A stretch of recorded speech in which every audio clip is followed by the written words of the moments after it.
வணக்கம். என்ன செய்தி பார்க்க போறோம்னு கேட்டீங்கன்னா, அதிமுக ஆட்சி அமைக்க போகிறது. ஸ்டாலினை சந்திக்கும் எடப்பாடி பழனிசாமி. இது நடக்குமாப்பா? நடந்தா எப்பப்பா நடக்கும்? ஏன் இது நடக்கணும்னு சொல்லிட்டு நிறைய அரசியல் விமர்சகர்கள் பேசுறாங்க. அது மட்டும் கிடையாது, ஏற்கனவே இந்த மாதிரி அதிமுக திமுக ஒன்று இணைந்திருக்காங்களா அப்படின்ற சந்தேகம்லாம் உங்களுக்கு வரும். எல்லாவற்றையும் இந்த வீடியோ நம்ம விரிவாக பார்த்துடலாம். ஆனால் அதற்கு முன்பாக இது வரைக்கும் நம்ம சேனலை நீங்கள் சப்ஸ்கிரைப் பண்ணாமல் இருந்தீங்கன்னா மறக்காமல் சப்ஸ்கிரைப் பண்ணிக்கோங்க, கொஞ்சம் சப்போர்ட் பண்ணுங்க. முதல்ல இது ஒரு கான்ஸ்பிரசி தேரி அப்படின்னு சொல்றாங்க. அதிமுக திமுக கூட்டணி சேரும் அப்படின்னு சொல்றதே நடக்காது அப்படின்னு சொல்றாங்க. ஆனா நடக்காதா அப்படின்னு கேட்டீங்கன்னா, 2 முறை நடந்திருக்கு. ஒரு முறை விஜயகாந்த் அவர்கள் மேலவை எம்பி பெற்றுவிடக் கூடாது என்பதற்காக அதிமுகவுக்காக திமுக விட்டு கொடுத்தது. அதிமுக மேலவை எம்பி பெற்றுவிட்டது. தேமுதிக மேலவை எம்பி பெறல, தோத்து போச்சு. அதனால தன்னை மீறி ஒருத்தன் வளர்ந்து விடுவான், ஒரு தேர்தலில் கெத்து காட்டிட்டான், தன்னை வீழ்த்திட்டான், இனிமேலும் நம்மளால எழுந்திருக்க முடியாது அப்படின்னு ஒரு சூழ்நிலை வருகின்ற போது அடுத்த தேர்தலிலும் அவன் வெற்றி பெறக்கூடாது. அப்படி வெற்றி பெற்று விட்டான் என்றால் மக்கள் நம்பிக்கையை முழுமையா பெற்று விடுவான். ஒண்ணுல விஜயை பொறுத்த வரைக்கும் இப்ப வெற்றி பெற்றிருப்பது ஒரு விபத்து என்றுதான் அதிமுக நினைக்கிறது, திமுகவும் அப்படிதான் நினைக்கிறாங்க. ஜென்சிக்களை பொறுத்த வரைக்கும் மற்ற நாடுகள்ல போராட்டம் பண்ணி ஆட்சி மாற்றத்தை ஏற்படுத்தினார்கள். இந்த இடத்துல வாக்களித்து ஒரு ஆட்சி மாற்றத்தை ஏற்படுத்தி இருக்கின்றார்கள். சுற்று வட்டாரத்தில் இருக்கக்கூடிய எல்லா நாடுகளிலும் ஆட்சி மாற்றத்தை ஏற்படுத்திய ஜென்சிக்கள் மீண்டும் பழைய ஆட்சியாளர்களையே ஏற்றுக்கொண்டிருக்கின்றார்கள். புதியவர்களை கொண்டு வந்தாங்க தெரியுமா, அவங்க ஆட்சியில நீடிக்கல. புதியவர்கள் வந்தவர்களும் மீண்டும் ஆட்சியை பிடிக்கல. பழைய ஆட்கள் தான் மீண்டும் ஆட்சியை கைப்பற்றுகின்றார்கள் ஒவ்வொரு நாட்டிலையும். அதனால விபத்து மூலமாக ஆட்சிக்கு வருகின்றவர்கள் இங்க நிலை பெற்றுவிடக் கூடாது அப்படின்ற ஒரே எண்ணத்தினாலதான் நம்ம விஜயகாந்த் அவர்கள் ஒரு மாற்று சக்தியா வளரக்கூடாது என்பதற்காக அதிமுகவுக்கு அன்றைக்கு திமுக விட்டு கொடுத்தது. அதே மாதிரி வைகோ அவர்களை பொறுத்த வரைக்கும் இளைஞர் பட்டாளத்தின் ஆதரவுடன் மதிமுகவை துவங்குகின்றார். துவங்கிவிட்டு பேரணி செல்கின்றார். தமிழ்நாட்டில் இருக்கக்கூடிய எல்லா இளைஞர்களும் வைகோ பின்னாடி வந்துட்டாங்க என்ற நிலையை ஏற்படுகின்ற அளவுக்கு இளைஞர் பட்டாளம் வைகோ பின்னாடி இருந்தாங்க. சோ வைகோவுடைய வளர்ச்சி கலைஞரை கலக்கமடை செய்தது. அவங்க அறிவாலயத்தை கைப்பற்றி விடுவார்களோ என்ற ஒரு எண்ணம் இருந்தது. நான் தான் திமுக, நீ என்ன திமுக போடா அப்படின்னு சொல்ற அளவுக்கு வைகோ அவர்கள் அறிவாலயம் நோக்கி பேரணி வருகின்றார். இது அறிந்த பிறகு ஜெயலலிதா அவர்கள் தன்னிச்சையாகவே, கலைஞர் அவர்கள் ஜெயலலிதா கிட்ட கேட்கவே இல்லை, ஐயோ அறிவாலயத்தை காப்பாற்றி கொடுங்க, முற்றுகையிட்டு விடுவார்கள் போல இருக்குது, அதுக்கப்புறம் நாங்க திமுகவே இல்லை என்று ஆகி போய்விடும் அப்படின்ற நிலை வந்த பிறகு கலங்கி நிற்கின்றார். ஜெயலலிதா அவர்களே இவங்க அறிவாலயம் பக்கம் போனாங்கன்னா திமுகவை காலி பண்ணிடுவாங்க, அதனால மாற்றுப்பாதையில் போவதற்காக காவல்துறையிடம் உத்தரவிட்டு விட்டார்.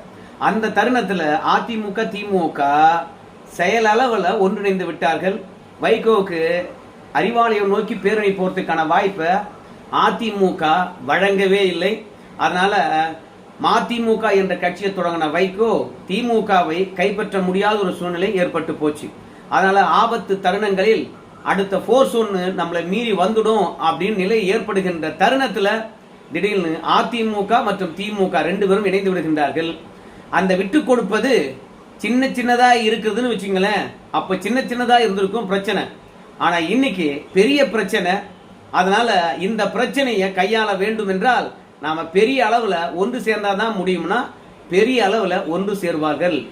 ஆனா இது ஒரு கற்பனாய்வாதம் தானே. தாவேகாவே இதை தூண்டி விட்டுருக்காங்களே.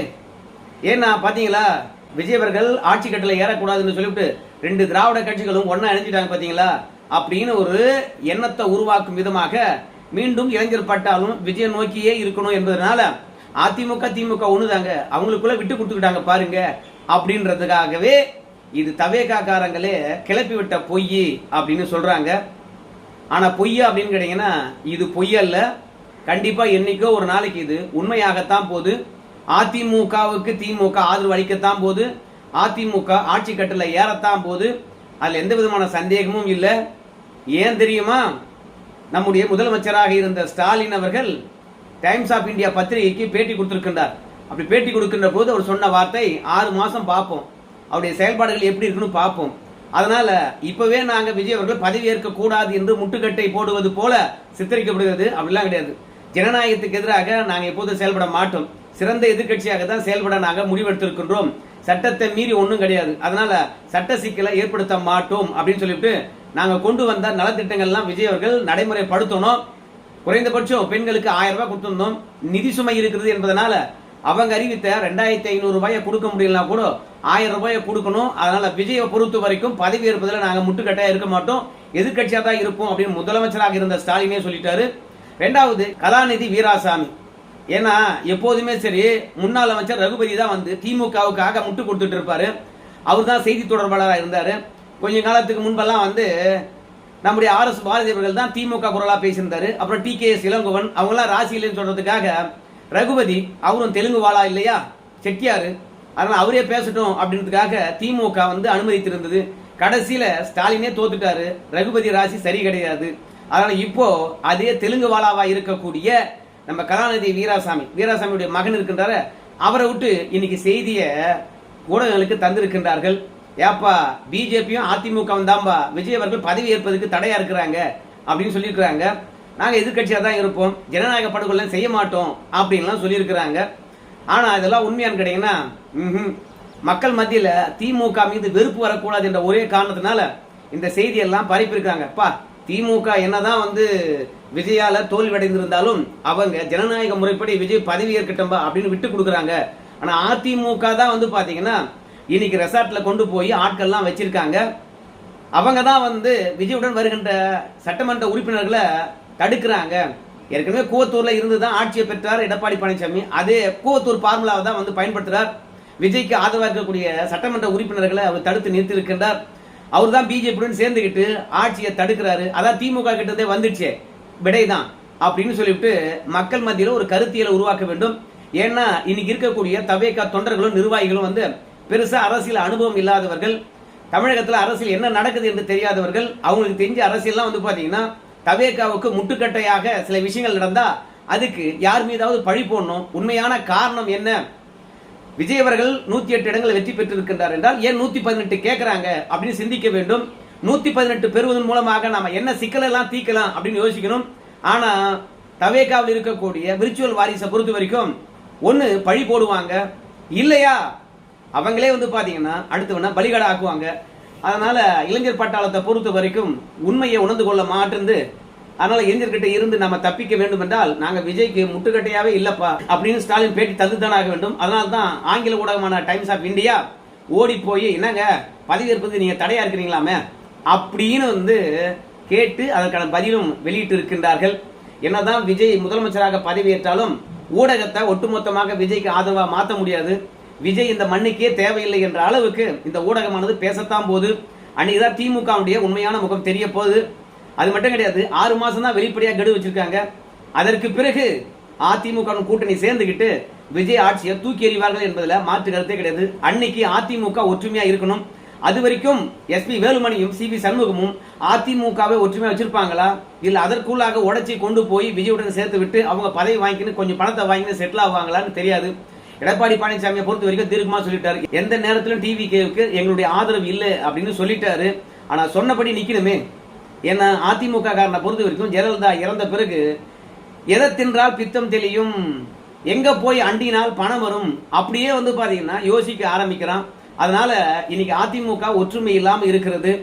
சோ இந்த ஒற்றுமை இன்மையானது திமுகக்குள்ள என்னைக்கு வருதோ அன்னைக்கு அதிமுகவை நாடி திமுக வரும். ஐயோ விஜயை இனிமேலும் ஆள விட்டா அதிமுக மாதிரி எங்கட்சியும் உடையும் அப்படின்ற ஒரு சூழ்நிலை வருகின்ற பொழுது உண்மையாகவே வந்து திமுக தானாக ஓடி வந்து அதிமுகவுக்கு ஆதரவளிக்கும். அது வரைக்கும் அதிமுக ஒற்றுமையா இருக்கணும், பொறுமையா இருக்கணும். இந்த கான்ஸ்பிரசி தேரி, அதாவது விஜய் பக்கம் போகாம அதிமுக எம்எல்ஏக்களை தடுப்பதற்கு எடப்பாடி பழனிசாமியே கிளறி விட்டது. திமுகவே வந்து பாத்தீங்கன்னா நமக்கு ஆதரவளிக்க போகுது, நாம தான் அரசு கட்டில ஏற போறோம், நீங்க ஏன்னா இப்ப விஜய்க்கு போய் ஆதரவு தர வேண்டும் நினைக்கிறீங்க, நானே முதலமைச்சர் ஆக போறேன்டா அப்படின்னு அதிமுக எம்எல்ஏக்கள் டிவிகேவுக்கு தாவக்கூடாது என்பதற்காகவே இப்படி ஒரு கான்ஸ்பிரசி தேரிய உருவாக்கி வச்சிருக்காங்க. இது அதிமுக கலப்பி விட்டது அப்படின்லாம் சொல்றாங்க. என்னை பொறுத்த வரைக்கும் திமுக கட்சிக்கு என்னைக்கு பாதிப்பு வருதோ அன்னைக்கு அதிமுக மற்றும் திமுக ஒன்றிணைவார்கள். அது வரைக்கும் திமுக பொறுத்த வரைக்கும் அதிமுக அழிவையும் சரி, அதே மாதிரி தமிழக வெற்றி கழகத்தினுடைய அழிவையும் சரி பார்த்து ரசித்துக் கொண்டேதான் இருக்கும். இந்த ஆட்டத்துல மெயின் பிளேயரா யார் இருப்பாங்கன்னு கேட்டீங்கன்னா பாஜக தான் இருக்கும். ஏன்னா தவேகா செஞ்சது தப்பு. மத்தியில யார் ஆளுங்கட்சியா இருக்கின்றார்களோ அவங்களுடைய உதவியை நாடி இருக்க வேண்டும். பதவி ஏற்று விட்ட பிறகு நீங்க காங்கிரஸ எங்களுக்கு ஆதரவு அளிக்கலாம் அப்படின்னு சொல்லியிருக்கணும். ஆனா வெற்றி பெற்ற 2 நாள்ல ஏற்கனவே இருந்த கூட்டணியை கையை விட்டு ஓடி வந்து நான் பாஜகவை தமிழ்நாட்டில் கால் ஊன்றாத அளவுக்கு தடுக்க போறேன், மதவாத சக்திகளுடன் வந்து தவேகா ஒன்றிணைந்து விடக்கூடாது, அதற்காகவே காங்கிரஸ் ஆனது தவேகாவுக்கு ஆதரவு அளிக்கிறது அப்படின்னு சொல்லிவிட்டு நாடாளுமன்ற தேர்தலிலும் உள்ளாட்சி தேர்தலிலும் தவேகாவுடன் தான் நாங்க இருப்போம் அப்படின்னு ஸ்டேட்மெண்ட் கொடுப்பது, இது தவேகாவுக்கு தான் சிக்கல். எந்த அளவுக்கு சிக்கல் மாறி இருக்குன்னு கேட்டீங்கன்னா, இது வரைக்கும் விஜய் தான் முதலமைச்சர் என்று சொல்லிட்டு முதலமைச்சருக்கு உரிய கான்வாய் எல்லாம் கொடுத்திருந்தாங்க, பாதுகாப்பு வளையத்துக்குள்ள இருந்தாரு. ஆனா ஆளுநரை பொறுத்த வரைக்கும் பெரும்பான்மை இல்ல, நான் வந்து உனக்கு பதவி பிரமாணம் செய்து வைக்க மாட்டேன் அப்படின்னு சொன்ன பிறகு பாதுகாப்பு குறைபாடு எதுவும் இருந்துடக்கூடாது என்பதற்காக சில காவல்துறையினரை வீட்டில் நிக்க வச்சுட்டு முதலமைச்சருக்குரிய ஒட்டுமொத்த பாதுகாப்பு விஷயங்களை திரும்ப பெற்றிருக்கின்றார்கள். பெரும்பான்மை இல்லாதவர்களுக்கு இந்த மாதிரி பாதுகாப்பு வசதி கொடுக்க முடியாது, மத்திய அரசாங்கமானது ஒத்துக்காது. உள்துறை அமைச்சகத்திலிருந்து உத்தரவு வந்துச்சு, நாங்க பாதுகாப்பை விலக்கிக் கொள்கின்றோம் அப்படின்னு விஜய் கிட்ட சொல்லிட்டு பாதுகாப்பை விலக்கிக் கொண்டார்கள். இதெல்லாம் வந்து பாத்தீங்கன்னா காங்கிரஸால தான் வந்தது, அவசர கொடுக்கு. அதே மாதிரி ஆதவர்ஜனா இருக்கான்ல, அவன மாதிரியான அவசர புத்தி யாருமே கிடையாது. காங்கிரஸ் எப்படியாவது கொண்டாந்துறோம் பாக்குறியா அப்படின்னு சொல்லிவிட்டு தான் இப்படி காங்கிரஸை கொண்டு போய் கூட்டணியில் சேர்ந்ததுனால இன்னைக்கு பதவி கூட ஏற்க முடியாத ஒரு சூழ்நிலை இருக்குது. அது மட்டும் இல்ல, ஆளுநர் ஏன் விஜய்க்கு பதவி பிரமாணம் செய்து வைக்கல அப்படின்றதுக்கான ஏகப்பட்ட காரணங்கள் இருக்குது. அதையெல்லாம் ஒரு தனி வீடியோவில் பார்க்கலாம். அதை தாண்டி அதிமுக பலவீனமா இருக்கின்ற இந்த தருணத்துல கண்டிப்பா தவேகா கூட போனா நம்ம பழச்சிக்கலாம் அப்படின்னு சில பேர் நினைக்கின்றார்கள். அது தப்பு. அதே மாதிரி திமுக பொறுத்த வரைக்கும் நம்ம கட்சிக்குள்ள எந்த குழப்பமும் இல்லை. அதனால எதிர்கட்சியா இருந்தோம்னா நம்ம கட்சியானது எந்த விதத்திலும் பலவீனம் அடையாது, நம்ம காப்பாத்திடலாம். நமக்கு எதிராக, நம்ம பிள்ளைக்கு எதிராக, நம்ம தங்கைக்கு எதிராக யாரும் போர் குரலானது உயர்த்தல, அதனால கட்சி ஒற்றுமையா இருக்குது அப்படின்னு நினைக்கிறாங்க. அதனால அதிமுகவுக்கு தேவையில்லாம நாம ஏன் ஆதரவு அளிக்கணும் அப்படின்னு வந்து திமுக இன்னைக்கு நினைக்குது.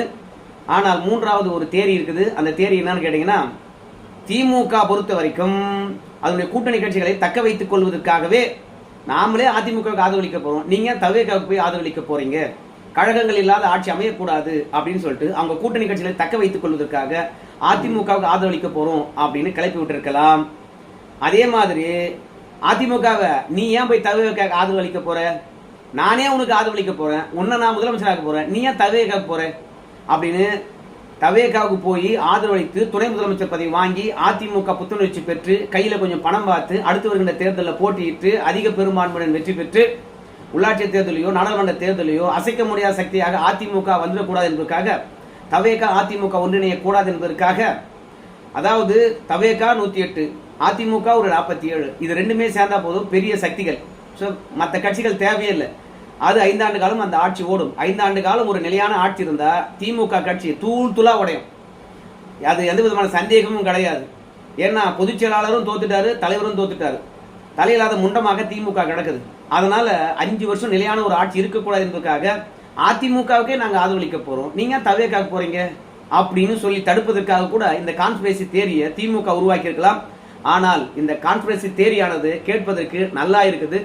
என்னைக்கும் எடப்பாடி போய் ஸ்டாலினை சந்திச்சு எனக்கு ஆதரவு கொடுன்னு கேட்கவும் போறதில்ல, வரலாற்றில் நிகழவும் போறதில்ல. ஆனால் அதிமுகவுக்கு திமுக ஏற்கனவே ஆதரவு அளித்திருக்கிறது, எந்த முறையும் ஆதரவு அளிப்பார்கள். ஆனா ஒரு 6 மாசம் ஆகணும், அதற்குள்ளாக திமுகக்குள்ள குழப்பம் ஏற்பட வேண்டும், கட்சி உடைகின்ற நிலைக்கு போனோம், அப்பதான் அதிமுகவை ஆதரிப்போம், தவேகாவை ஒழிப்போம் என்ற நிலைக்கு வருவாங்க. அது நிச்சயமா ஏற்படும். அதிமுக அரியணை ஏறும். பொறுமையா இருங்க. அதே மாதிரி அதிமுக காரங்க ஒற்றுமையா இருங்க அப்படின்னு நான் சொல்றேன். பாண்டிச்சேரி ரெசார்ட்ல வந்து அதிமுக எம்எல்ஏக்கள் எத்தனை நாள் கட்டி போட்டு வைக்க போறாங்க நமக்கு தெரியல, பொறுத்து பார்க்கலாம். நன்றி நண்பர்களே.